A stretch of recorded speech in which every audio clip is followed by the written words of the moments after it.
여러분, 운명을 믿으세요?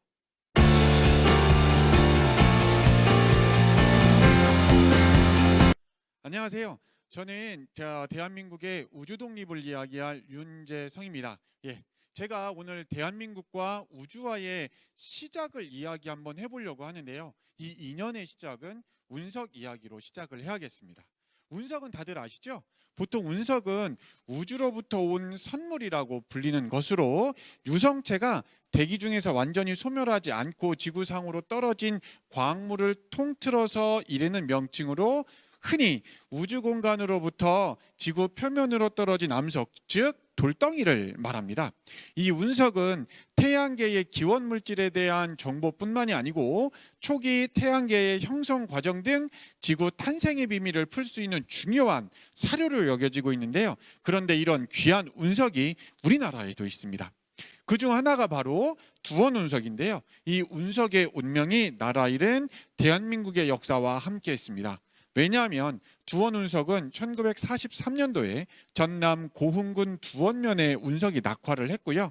이를 일본인이 밀반출해서 일본으로 가져간 것이 1994년도에 운석 낙하 조사 과정 중에 드러났습니다. 그 이후에 두원 운석의 국내 환수를 위해서 다각적으로 노력을 기울인 결과 1999년도에 국내에 들어오기는 했지만 소유권은 여전히 일본이 갖고 있는 상황이었죠. 이 고흥 두원면에 떨어졌던 운석은 일본으로 갔다가 이야기했던 대로 다시 한국지질자원연구원 지질박물관에 자리를 잡게 됩니다. 제가 직접 한국지질자원연구소 지질박물관에 다녀왔습니다. 함께 보시죠. 네, 이곳은 한국지질연구원의 지질박물관에 도착을 했습니다. 여러분들에게 실제 두원 운석을 보여드리기 위해서 이곳에 직접 오게 되었습니다. 네, 드디어 찾았습니다. 얘가 바로 두원 운석입니다. 여러분들에게 말씀드렸던 한반도에서 유일하게 떨어진 시기와 소장자가 분명한 실제 운석입니다.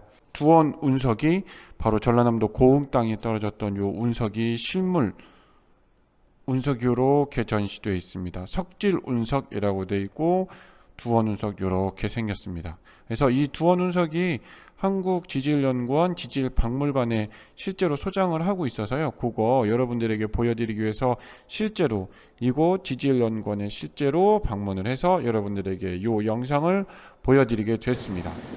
네. 공교롭게도 이 운석이 떨어졌던 고흥 땅에 이번에는 다시 우주로 올라갈 우주 발사체인 누리호가 발사가 됩니다. 너무 신기한 일이 아닐까요? 우선 누리호 이야기를 하기 전에 우주 발사체 이야기를 좀 해야 될 것 같습니다. 왜냐하면 이 우주 발사체가 대한민국의 우주 독립을 이야기할 독립선언문이라고 생각하셔도 되기 때문입니다. 그럼 우주 발사체는 도대체 뭐 하는 걸까요? 우주 발사체는 우선 우주에 사람이 만들어 온 물건을 가져다 놓기 위한 운송 수단입니다. 쉽게 생각하면 택배차라고 생각하시면 됩니다. 그런데 이 택배차의 택배 물건이 굉장히 위험한 물건일 수도 있기 때문에 다른 나라에서 기술 이전을 굉장히 꺼려하고 있습니다. 하지만 이 우주 발사체가 없으면 대한민국이 아무리 좋은 인공위성을 만든다 하더라도 다른 나라에 부탁해서 올릴 수밖에 없고요. 이 인공위성에 들어가는 기술들이 노출될 수밖에 없습니다. 그래서 우리나라도 우주 발사체를 개발해야 했습니다. 어느 누구도 알려주지 않았고 아무것도 없는 무에서 유를 만들려고 하면 여러 가지 과정들이 필요했고요. 그때 개발했던 로켓이 바로 코리아 사운딩 로켓, 한국 과학 관측 로켓 KSR 시리즈입니다. 이 KSR 중에 세 번째 로켓이 액체 엔진을 사용하는 로켓 발사의 성공을 통해서요. 액체 연료 엔진의 기술을 확보하기는 했습니다만 좀 더 나은 도약을 하기 위해서 이곳 고흥 외 나로도라는 곳에 우주센터를 건설하기 시작합니다. 우주개발의 기반 시설인 나로우주센터는 2003년 착공해서 2007년에 토목 및 건축 공사를 완료하였습니다. 특히 발사대는 놀라운 성과였습니다. 마치 운명처럼 두원면에서 얼마 떨어지지 않는 이곳에 우주센터를 건설합니다. 이곳 운명과도 같은 나로우주센터에서 두 번의 발사 실패를 겪고 난 다음에 2013년 1월 30일 대한민국 최초 우주발사체인 나로호가 발사에 성공을 하게 됩니다.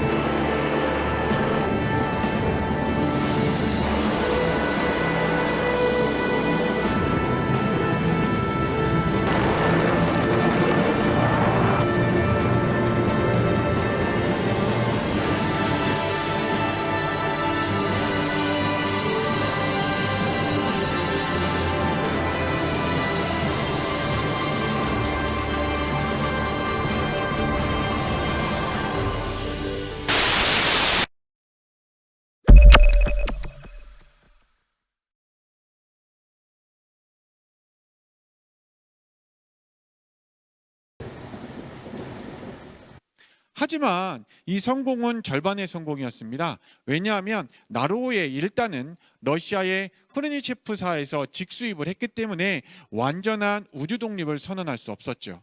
마치 지금 한반도의 상황처럼 말입니다. 그래서 한국항공우주연구원의 연구원들과 대한민국의 많은 기업들의 협력을 통해서 10년 동안 1조 9,500억이라는 엄청난 비용을 들여서 한국형 발사체 누리호를 개발합니다.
이 누리호에 들어가는 핵심 부품은 바로 75톤급 액체 엔진입니다. 그런데 실제 연소 시험을 했던 실제 엔진이 나로우주센터 우주과학관에 전시되어 있습니다. 그래서 이것도 제가 직접 다녀왔습니다.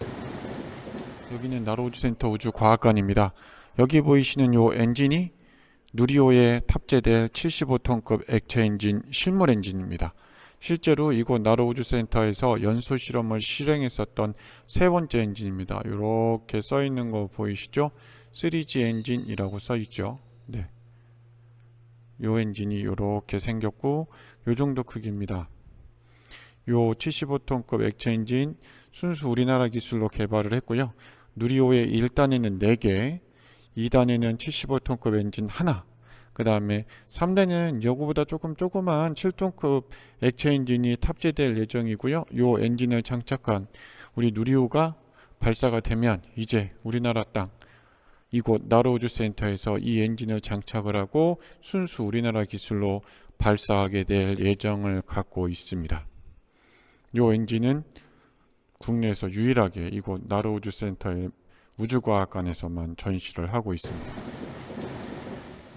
이 엔진을 사용해서 대한민국의 우주 독립을 선언하려고 합니다. 이 누리호가 나로우주센터에서 이런 웅장한 모습으로 발사하게 됩니다.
이 누리호의 성공을 통해 순수 대한민국의 기술로 개발한 독자적인 우주 발사체에 대한민국이 제작한 인공위성을 탑재해서 대한민국 고흥 나로 우주센터에서 발사하게 되는 것이고, 이렇게 되면 비로소 바로 우주 독립을 외칠 수 있게 됩니다. 대한 독립 만세입니다.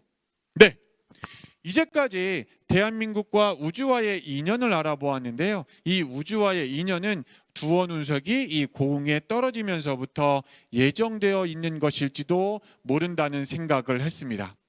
대한민국의 독립이 온 국민의 염원을 통해서 성취되었던 것처럼 이제 대한민국의 우주 독립이 멀지 않았고요. 우주 독립이 저를 포함한 이 영상을 보시는 모든 분들의 염원을 통해서 꼭 성공하리라고 믿습니다. 네, 이제까지 대한민국의 우주 독립을 이야기한 윤재성이었습니다. 감사합니다.